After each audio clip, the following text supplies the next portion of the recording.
ബംഗാൾ കേസിൽ ഇപ്പോൾ ഏറ്റവും പുതിയ വിവരങ്ങൾ എന്താ? ഇപ്പം മാധ്യമങ്ങളിലൊന്നും കൂടുതൽ വിവരങ്ങളൊന്നും പുറത്തേക്ക് വരുന്നില്ല, അതുകൊണ്ടാണ് ചോദിച്ചത്. നമ്മുടെ മാധ്യമങ്ങളിൽ വരത്തില്ല, കാരണം ബംഗാളിലല്ലേ നടന്നത്. ഗുജറാത്തിലോ യു പിയിലോ ആയിരുന്നെങ്കിൽ കാണിച്ചു തരായിരുന്നു. ഫ്രണ്ട് പേജ് വന്നേ, ഫ്രണ്ട് പേജിൽ എല്ലാ ദിവസവും ലൈവും സ്ക്രോളും ചർച്ചയും ഒക്കെ ആയിട്ട് മുന്നേറിയത്. ഇപ്പോൾ ഏതായാലും ഏറ്റവും പുതിയ വിവരം, CBI RG കാർ ആശുപത്രിയിലെ പ്രിൻസിപ്പളായിരുന്ന സന്ദീപ് ഘോഷിനെ നുണപരിശോധനയ്ക്ക് വിധേയമാക്കാൻ പോവുകയാണ്. കാരണം ഇപ്പോൾ അന്വേഷണം പോകുന്നതനുസരിച്ച് അവിടെ നടന്ന ബലാത്സംഗത്തിൽ, കൊലപാതകത്തിൽ നിർണായക പങ്ക് വഹിച്ച ഒരാളാണ് സന്ദീപ് ഘോഷ് എന്നാണ് CBIക്ക് വിവരങ്ങൾ കിട്ടിയിരിക്കുന്നത്. പ്രിൻസിപ്പൾ. കാരണം ഈ പ്രിൻസിപ്പളിനെ കുറിച്ചുള്ള അലിഗേഷൻസ് നേരത്തെ വന്നു കഴിഞ്ഞു. ഇയാൾ ഈ കുട്ടിയുടെ വീട്ടിൽ പുലർച്ചെ ഓഗസ്റ്റ് 9 പുലർച്ചെ 2 മണിക്കും 5 മണിക്കും ഇടയ്ക്ക് വെളുപ്പിനെയാണ് ഈ കൊലപാതകവും ബലാത്സംഗവും നടന്നത്. എന്നാൽ ഈ കുട്ടിയുടെ വീട്ടിൽ അറിയിക്കുന്നത് നേരം പുലർന്നാണ്. അവിടെ എങ്ങനെ അറിയിക്കുന്നത്? കുട്ടിക്ക് സുഖമില്ലെന്ന് ആദ്യം വിളിച്ച് പറഞ്ഞു, സൂപ്രണ്ട് വിളിച്ച് പറഞ്ഞു ഈ പെൺകുട്ടിക്ക് സുഖമില്ല. അത് കഴിഞ്ഞ് പിന്നെ ഒരു അരമണിക്കൂർ കഴിഞ്ഞിട്ട് വിളിച്ച് പറഞ്ഞു ആത്മഹത്യ ചെയ്തു എന്ന് പറഞ്ഞു. അപ്പോഴും ഈ സെമിനാർ ഹാളിൽ അർദ്ധനഗ്നയായി ശരീരമാകെ തകർന്ന്, കണ്ണുകൾ തകർന്ന്, ചോര വാർന്നൊലിച്ച് കിടക്കുകയായിരുന്നു ഈ പെൺകുട്ടി.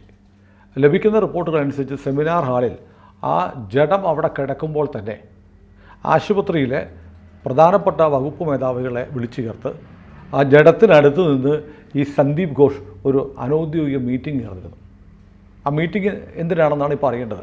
നമുക്ക് ഊഹിക്കാൻ പറ്റും എങ്ങനെ തെളിവുകൾ നശിപ്പിക്കാം, എങ്ങനെ ഇതിനെ ആത്മഹത്യയാക്കി മാറ്റാം എന്ന തരത്തിലുള്ള ആലോചനകളാണ് നടന്നത്. അതിനെ തുടർന്നാണ് അതിലെ ചെസ്റ്റ് ഡിപ്പാർട്ട്മെൻറ്റ്, നെഞ്ചുരോഗ വിഭാഗത്തിൻ്റെ ഭിത്തി തകർത്തു സെമിനാർ ഹാളിനോട് ചേർന്നിട്ടുള്ള. അവിടെ വന്നിട്ട് വാഷ്റൂം ഉണ്ടാക്കാനുള്ള പണി നടത്തി. തീർന്നില്ല, ഈ പെൺകുട്ടിയുടെ ജഡം വിട്ടുകൊടുക്കുന്നത് രാത്രി 8:30 മണിക്കാണ്. ഈ രാവിലെ മരണം നടന്നത് രാത്രി 8:30 മണിക്കാണ്. അപ്പോഴും പോലീസൊക്കെ വന്നിട്ടുണ്ട്. പോലീസൊക്കെ വന്നെങ്കിലും പോലീസ് ഒന്നും ചെയ്തില്ല. ഇവരൊരു പരാതി കൊടുത്തിട്ട് പോലും പോലീസ് FIR ഇട്ടില്ല. 8:30 മണിക്ക് ജഡം വിട്ടുകൊടുത്തു, ഉടൻ തന്നെ കൊണ്ടുപോയി സംസ്കരിച്ചു. രാത്രി 11:45 പോലീസ് FIR എടുത്തത്. ഇത് ഇന്നലെ സുപ്രീം കോടതി ഇത് വളരെ ഗുരുതരമായി ചൂണ്ടിക്കാട്ടി. അതുമാത്രമല്ല, സുപ്രീം കോടതി ഈ തെളിവ് നശിപ്പിക്കാൻ നടത്തിയ ശ്രമങ്ങളെക്കുറിച്ച് സുപ്രീം കോടതി പരാമർശിച്ചിട്ടുണ്ട്. സുപ്രീം കോടതി എന്നിട്ടൊരു മുദ്രാവാക്യം അവിടെ അഭിഭാഷകൻ പറഞ്ഞത് കോട്ട് ചെയ്തിട്ടുണ്ട്. ജൈസെ റേപ്പ് ഹുവ ആപ് ലോഗോൻ കി ബി കരേങ്ക. ജൈസെ റേപ്പ് ഹുവ, എങ്ങനെയാണോ അവളെ റേപ്പ് ചെയ്തത്, എങ്ങനെ ബലാത്സംഗം നടന്നോ, ആപ് ലോഗോൻ കി ബി കരേങ്ക, അതുപോലെ നിങ്ങളെയും ചെയ്യും. ഇത് ആരോടാണെന്നറിയോ? അവിടെ ഓഗസ്റ്റ് 15 രാത്രി തൃണമൂൽ കോൺഗ്രസിൻ്റെ നേതാക്കളുടെ നേതൃത്വത്തിൽ ആശുപത്രിയിലേക്ക് 7000-ഓളം വരുന്ന ആളുകൾ ഇരച്ചു കയറി ആശുപത്രി അടിച്ച് തകർത്തിട്ട് അവിടെ സമരത്തിലിരിക്കുന്ന ഡോക്ടർമാരുടെ പേരെടുത്ത് വിളിച്ചിട്ട് നടത്തിയ മുദ്രാവാക്യമാണ് അവളെ എങ്ങനെ ബലാത്സംഗം ചെയ്തോ അതുപോലെ നിന്നെയും ഒക്കെ ചെയ്യും. ഓരോരുത്തരും പേര് വിളിച്ചിട്ട് വിളിച്ച മുദ്രാവാക്യമാണ്. അതിൻ്റെ റെക്കോർഡ്സ്, വീഡിയോസൊക്കെ സുപ്രീം കോടതിയിൽ ഹാജരാക്കി. ഇപ്പോൾ കപിൽ സിബൽ എന്ന് പറയുന്ന വിഖ്യാതനായ അഭിഭാഷകൻ അറിയാമല്ലോ, നമ്മുടെ കേരളത്തിലെ സിദ്ദിഖ് കാപ്പൻ്റെ കേസിൽ വരെ ഹാജരായ വക്കീലാണ്. ഇന്ത്യയിലെ പ്രതിപക്ഷത്തിൻ്റെ വളരെ പ്രിയപ്പെട്ട അഭിഭാഷകനാണ്, അതിസമർത്ഥനായ അഭിഭാഷകനാണ്. എണീറ്റ് നിൽക്കാൻ 50 ലക്ഷം രൂപ മേടിക്കുമെന്ന് പറയുന്നത്. അദ്ദേഹമാണ് ബംഗാൾ സർക്കാരിന് വേണ്ടി ഹാജരാകുന്നത്. അദ്ദേഹത്തോട് ചോദിച്ചു, നിങ്ങളുടെ പോലീസ് എന്ത് പോലീസാണ്? അതായത് കൊലപാതകം നടന്ന് ബോഡി സംസ്കരിച്ച് രാത്രി 11:45 മാത്രമാണ് FIR ഇട്ടത്.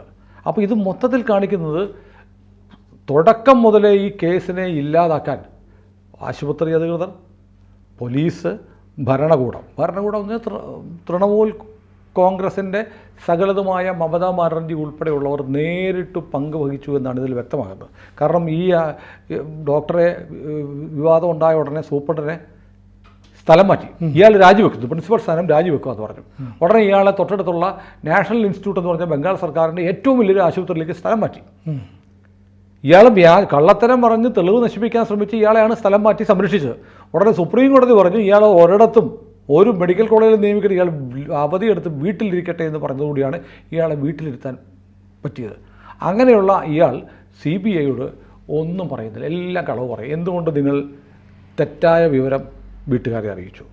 എന്തുകൊണ്ട് നിങ്ങൾ കൃത്യസമയത്ത് പോലീസിനെ അറിയിച്ചില്ല?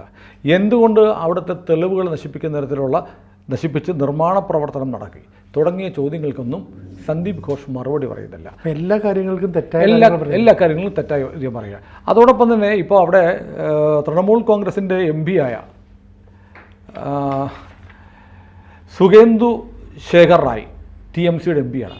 അയാൾ പറഞ്ഞിരിക്കുന്നത് ഈ പ്രിൻസിപ്പൽ അവിടുത്തെ കൊൽക്കത്ത സിറ്റി പോലീസ് കമ്മീഷണർ ഇവർക്ക് രണ്ടിലും ഇതിൽ കൃത്യമായ പങ്കുണ്ട്. ഈ രണ്ടുപേരെയും പുറത്താക്കണമെന്ന് ആവശ്യപ്പെട്ട സുഖേന്ദു ശേഖർ റായിയെ TMC നടപടിയെടുത്തു, പാർട്ടിയിൽ നിന്ന് സസ്പെൻഡ് ചെയ്തിരിക്കുക.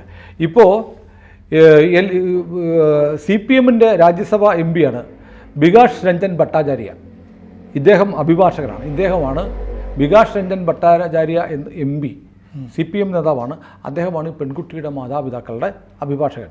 അതായത് ഈ പെൺകുട്ടിയുടെ കുടുംബം CPM കുടുംബമാണ്. ഈ പെൺകുട്ടി CPMൻ്റെ ഡോക്ടർമാരുടെ സംഘടനയിൽ അംഗമാണ്. അദ്ദേഹം പറയുകയാണ് ബംഗാളിൽ കുറേ കാലമായി നടക്കുന്നൊരു സംഭവമുണ്ട്. ബലാത്സംഗങ്ങൾ എല്ലാ ദിവസവും നടക്കുന്ന സംഭവമാണ്. ബലാത്സംഗത്തെ സംബന്ധിച്ച് ഒരു പരാതി ഉണ്ടായാൽ വിക്ടിമിന് നഷ്ടപരിഹാരം കൊടുക്കുന്നത് നമുക്ക് മനസ്സിലാക്കാം. ഒരു കേസൊക്കെ വന്നു കഴിഞ്ഞാൽ കോടതി പറയും വിക്ടിമിന് ഇത്ര ലക്ഷം രൂപ, കേസിനൊടുവിൽ നഷ്ടപരിഹാരം പറയും. പക്ഷേ മമത സംഭവിക്കുന്നത് അങ്ങനെയല്ല. മമതയുടെ ഭരണത്തിൽ സംഭവിക്കുന്നത് ബലാത്സംഗം ഉണ്ടായെന്ന് അറിഞ്ഞാൽ ഉടനെ അവിടെ കളക്ടർ ബന്ധപ്പെടും. ആ വീട്ടിലേക്ക് ആ കുട്ടിക്ക് 2 ലക്ഷം രൂപ 3 ലക്ഷം രൂപ കൊടുക്കും. എന്നിട്ട് ഈ ഭട്ടാചാര്യ എന്ന് പറഞ്ഞ CPM ബികാഷ് രഞ്ജൻ ഭട്ടാചാര്യയുടെ വാദം, പുള്ളി കോടതിയിൽ പറഞ്ഞത് ബംഗാളിൽ മമതാ ബാനർജി ബലാത്സംഗത്തിന് റേറ്റ് കാർഡ് വെച്ചിരിക്കുക. ഒരു ബലാത്സംഗത്തിന് ഇത്ര രൂപ. പണ്ട് കേരളത്തിൽ അങ്ങനൊരു വിവാദം ഉണ്ടായിരുന്നു. കരുണാകരൻ്റെ കാലത്ത് ബലാത്സംഗത്തിന് ഇരയാവുന്നവർക്ക് 5000 രൂപ 10000 രൂപ ഒറ്റ കൊടുക്കുമെന്ന് പറഞ്ഞു, 50000 രൂപ കൊടുക്കുന്നു. ഒരുപാട് വർഷങ്ങൾക്ക് മുമ്പാണ്. ഞാൻ അന്ന് വായിച്ച ഓർമ്മയാണ്, എമൗണ്ട് കൃത്യം ഓർക്കുന്നില്ല. അവിടെ രാമേന്ദ്ര സാറൊക്കെ വരുവാണെങ്കിൽ അദ്ദേഹത്തിന് ഓർമ്മ കാണും, നമുക്കൊന്ന് ചോദിച്ചു നോക്കാം. ഏതായാലും ഈ ഭട്ടാചാര്യ പറയുന്നത് ബലാത്സംഗത്തിൻ്റെ റേറ്റ് കാർഡ് വെച്ച് കേസുകൾ ഒതുക്കി തീർക്കലാണ് ബംഗാളിൽ മമതയുടെ ജോലി. കാരണം മമതയുടെ പാർട്ടി പ്രവർത്തകർക്ക് ഓടി നടന്ന് ഇഷ്ടം പോലെ ആളുള്ള ബലാത്സംഗം ചെയ്യാം. ബലാത്സംഗം ചെയ്യുന്നവർക്കൊരു തുക മമതാ സർക്കാർ കൊടുക്കും. അതോടെ പ്രശ്നം തീർന്നു. ട്രയലും വേണ്ട, ശിക്ഷയും വേണ്ട, ഒന്നും വേണ്ട. ഇനി ഈ കാശ് കൊടുത്തു കഴിഞ്ഞിട്ട് ഈ പ്രതികൾക്കും രക്ഷപ്പെടാൻ അവസരമാണ്, സാക്ഷികളെയൊക്കെ സ്വാധീനിക്കാം. പ്രതികൾക്കും ഈ ഇരയ്ക്ക് കാശ് കൊടുത്താൽ പിന്നെ പ്രശ്നം തീർന്നല്ലോ. പാവപ്പെട്ട മനുഷ്യരാണേ. ഇത് കേസ് അതിൻ്റെ പിന്നാലെയുള്ള പുക്കാറും ഒന്നും വേണ്ട. സമാധാനമായിട്ടുള്ള കാശും മേടിച്ച് പോലീസ് സ്റ്റേഷനിൽ കയറി ഇറങ്ങി ഈ കഷ്ടപ്പാടൊക്കെ ഒഴിവാക്കാൻ നിങ്ങളൊരു 5 ലക്ഷം രൂപ വെച്ചോ. CPMൻ്റെ MP പറയുന്നത് എങ്ങനെ തൃണമൂൽ അവരുടെ ജംഗിൾ രാജ് ബംഗാളിൽ നടത്തിക്കൊണ്ടിരിക്കുന്നു എന്നതിൻ്റെ പ്രകടമായ ഉദാഹരണമാണ്. അപ്പോൾ എനിക്ക് തോന്നുന്നത് ബംഗാളിലെ കാര്യങ്ങൾ ഇപ്പോൾ CBI റിപ്പോർട്ട് കൊടുക്കേണ്ടത് നാളെയാണ്, കോടതി പറഞ്ഞിരിക്കുന്നതനുസരിച്ച്. ഇപ്പോൾ ഈ ഇതുവരെയുള്ള അന്വേഷണങ്ങളൊക്കെ പ്രതിയായി കാണപ്പെട്ട് പിടിച്ചിരിക്കുന്ന സഞ്ജയ് എന്ന് പറഞ്ഞ ഒരാളുണ്ട്, സഞ്ജയ് റായ്. ഇയാളുടെ പോളിഗ്രാഫ് നാർക്കോ പരിശോധനകൾ നടത്താൻ കോടതിയുടെ അനുമതി നേടിയിരുന്നു. ഇതിനകം CBI ചെയ്തിട്ടുണ്ടാവും. അതിൻ്റെ വിവരങ്ങൾ വരും. പ്രധാനമായും ഇനിയിപ്പോൾ അറിയേണ്ടത് നാളെ CBIയുടെ റിപ്പോർട്ട് വരുമ്പോൾ പ്രധാനമായും അറിയേണ്ടത്, ഇതിനിടയ്ക്ക് നമ്മൾ പറയേണ്ട ഒരു കാര്യമുണ്ട്. അവിടുത്തെ ആശുപത്രിയുടെ സംരക്ഷണ ചുമതല അടക്കം കേന്ദ്രസേനയെ ഏൽപ്പിക്കാൻ സുപ്രീം കോടതി പറഞ്ഞു കഴിഞ്ഞു. സുപ്രീം കോടതി ഈ കാര്യങ്ങൾ വിലയിരുത്താൻ ഒരു കമ്മിറ്റി രൂപീകരിച്ചിട്ടുണ്ട്. അതായത് സുപ്രീം കോടതിയുടെ ചീഫ് ജസ്റ്റിസ് ഉൾപ്പെടുന്ന ബെഞ്ചിന് നിലവിൽ ബംഗാൾ പോലീസിൽ വിശ്വാസമില്ല. അതുകൊണ്ടാണല്ലോ CRPFനെ ഏൽപ്പിക്കാൻ പറഞ്ഞത്. അപ്പോൾ നാളെ CBI കൊടുക്കുന്ന റിപ്പോർട്ട് മമതയുടെ ഭാവിയെ വല്ലാതെ സ്വാധീനിക്കും. CBI ഒരുപക്ഷെ ഈ ഒരാൾ മാത്രമാണ് പ്രതി, വേറെ ആരും ഇല്ല, ഗൂഢാലോചനയൊന്നുമില്ല എന്ന് പറയുകയാണെങ്കിൽ മമത രക്ഷപ്പെടും. അതല്ല, ഇത് സ്വാഭാവികമായി ഉണ്ടായ ഒരു ബലാത്സംഗമല്ല. സ്വാഭാവികമായ ബലാത്സംഗം ഉണ്ടാവത്തില്ല. ഞാൻ ഉദ്ദേശിച്ചത് ഒരു പെൺകുട്ടിയെ കണ്ടു, ഒരാൾ കാമഭ്രാന്തനായ ഒരാൾക്ക് പെട്ടെന്നൊരു പ്രൊവോക്കേഷൻ ഉണ്ടായി, ഒരു ടെംപ്റ്റേഷൻ ഉണ്ടാക്കി നടത്തിയ ബലാത്സംഗം. അതാണ് ഞാൻ സ്വാഭാവികം എന്ന് ഉദ്ദേശിച്ചത്. അല്ലാതെ ബലാത്സംഗം സ്വാഭാവികമാണെന്നല്ല. അങ്ങനെ ഉണ്ടായ റേപ്പാണോ, അതോ ഈ പെൺകുട്ടി ആശുപത്രിയുമായി ബന്ധപ്പെട്ട് സന്ദീപ് ഘോഷ് അടക്കമുള്ള ആളുകൾ പ്രിൻസിപ്പലിൻ്റെ നേതൃത്വത്തിൽ, പ്രിൻസിപ്പൽ മാത്രമല്ല, പ്രിൻസിപ്പലിന് തൃണമൂലുമായിട്ടുള്ള ബന്ധമുണ്ട്. മമതാ ബാനർജിക്ക് ഏറ്റവും വേണ്ടപ്പെട്ട ആളാണ് പ്രിൻസിപ്പൽ. അപ്പം മമത വരെ നീളുന്ന ഒരു നെക്സസ്, ഡ്രഗ് മാഫിയയുമായി ഒരു ബന്ധമുണ്ട്. അതിൽ ചില ഇടപെടലുകൾ ഈ പെൺകുട്ടി നടത്തിയതുകൊണ്ട് ഈ പെൺകുട്ടിയെ പ്ലാൻ ചെയ്ത് കൊലപ്പെടുത്തിയതാണോ എന്നതാണ് ഒന്നാമത്തെ കാര്യം. രണ്ടാമത്തത്, ഇതിൽ ഒന്നിലേറെ ആളുകളുണ്ടോ? പ്രിൻസിപ്പളല്ല, റേപ്പ് കേസിൽ പ്രിൻസിപ്പൾ ഉണ്ടോ ഉള്ളതായിട്ട് ആരും ഇത് പറഞ്ഞു കേട്ടില്ല. ഈ സഞ്ജയ് റായ് എന്ന് പറഞ്ഞ CCTV ക്യാമറയിൽ കണ്ട അയാളുടെ ഹെഡ്ഫോണൊക്കെ ഈ പെൺകുട്ടിയുടെ ജഡത്തിനിടയിൽ കണ്ടെത്തിയിരുന്നു. അയാളുടെ ഫിംഗർ പ്രിൻറ്റും മറ്റും എടുത്തിട്ടുണ്ട്. പക്ഷേ ഒരു സെമൻ ക്വാണ്ടിറ്റി പറയുന്നുണ്ടല്ലോ, സാധാരണ ആരോഗ്യവാനായ ഒരാൾക്ക് ഒരു റേപ്പ് കഴിഞ്ഞാൽ പരമാവധി കാണുന്നത് 15 മില്ലിഗ്രാമൊക്കെയാണ് കാണുന്നത്. ഈ കുട്ടിയുടെ ശരീരത്തിൽ 150 മില്ലിഗ്രാം വരെ ഉണ്ടായിരുന്നു എന്നാണ് പറയപ്പെടുന്നത്. പോസ്റ്റ്മോർട്ടം റിപ്പോർട്ട് നമ്മൾ കണ്ടിട്ടില്ല, മാധ്യമങ്ങളിൽ കണ്ടതാണ്. അങ്ങനെയുണ്ടെങ്കിൽ ഒന്നിലേറെ ആളുകൾ, 15 ആണെങ്കിൽ 150 ഗ്രാം മില്ലി എന്ന് പറയുമ്പോൾ 10 പേര് വരെ ഉണ്ടാവും. അങ്ങനെ സംഭവിച്ചിട്ടുണ്ടോ അറിയില്ല. അതിൻ്റെയൊക്കെ വിശദാംശങ്ങൾ നാളെ കൂടുതൽ ആളുകൾ ഇത് റേപ്പാണോ ഗാങ് റേപ്പാണോ. ഇനിയുള്ളത് എന്തുകൊണ്ട് ഒരു ജനക്കൂട്ടം ആശുപത്രിയിലേക്ക് വന്നു, അവരെന്തുകൊണ്ട് ഈ തെളിവ് നശിപ്പിക്കുന്ന തരത്തിൽ ആശുപത്രിയിൽ ആക്രമണം നടത്തി, ഈ ജനക്കൂട്ടത്തെ സംഘടിപ്പിച്ചത് ആരാണ്, എന്തുകൊണ്ട് പോലീസ് തുടക്കം മുതൽ ഈ കേസിൽ അനാസ്ഥ കാണിച്ചു. സിറ്റി പോലീസ് കമ്മീഷണർ ഉൾപ്പെടെ ഇത് ആത്മഹത്യ എന്ന് പറഞ്ഞു. പിന്നീട് ഈ ജഡം നിർബന്ധപൂർവ്വം ഈ 3 ജഡങ്ങൾ ക്രിമറ്റോറിയത്തിൽ എത്തിയിട്ടും ആദ്യം എത്തിയ ജഡങ്ങളെക്കാളും ധൃതിയിൽ എന്തുകൊണ്ട് അവസാനം വന്ന ഈ ജഡം ദഹിപ്പിച്ചു. ഇത്തരം ചോദ്യങ്ങൾ വരാനുണ്ട്. അപ്പോൾ ഒരു പക്ഷേ എനിക്ക് തോന്നുന്നത് ഈ പറയുന്ന കാര്യങ്ങളെല്ലാം ഒരു നെക്സസ് ഉണ്ട്, അതിൽ മമതാ ബാനർജി വരെ നീളുന്നതാണ്, മമതാ സർക്കാരിനും പങ്കുണ്ട് എന്നൊരു റിപ്പോർട്ട് വന്നാൽ ഒരു പക്ഷേ മമതയുടെ ബംഗാൾ ഭരണം അവസാനിക്കുകയായിരിക്കാം. അങ്ങനെ വലിയ കോൺസിക്വൻസ് ഉണ്ടാക്കാവുന്ന ഒന്നാണ് CBIയുടെ റിപ്പോർട്ട്. ഒരുപക്ഷെ അത് സുപ്രീം കോടതിയിലും എത്തിയാൽ സുപ്രീം കോടതിക്ക് സ്വാഭാവികമായും CBIയുടെ റിപ്പോർട്ടിന്മേൽ ചില പരാമർശങ്ങൾ നടത്തേണ്ടി വരാം.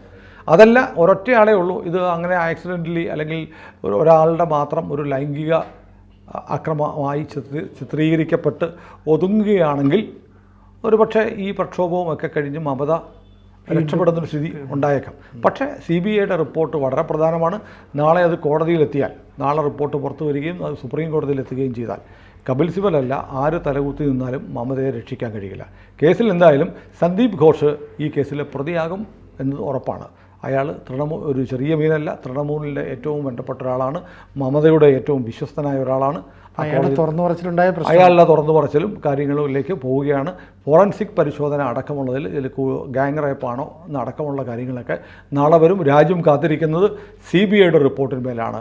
CBIയുടെ റിപ്പോർട്ടിനെ അനുസരിച്ചിരിക്കും മമതയുടെ തുടർന്നുള്ള ദിവസങ്ങൾ എണ്ണപ്പെടുമോ ഇല്ലയോ എന്നതും. കൂടുതൽ വാർത്തകളും വിശേഷങ്ങളും നിങ്ങളിലേക്ക് എത്താൻ ABC മലയാളം സബ്സ്ക്രൈബ് ചെയ്യുക, ബെൽ ബട്ടണും അമർത്തുക.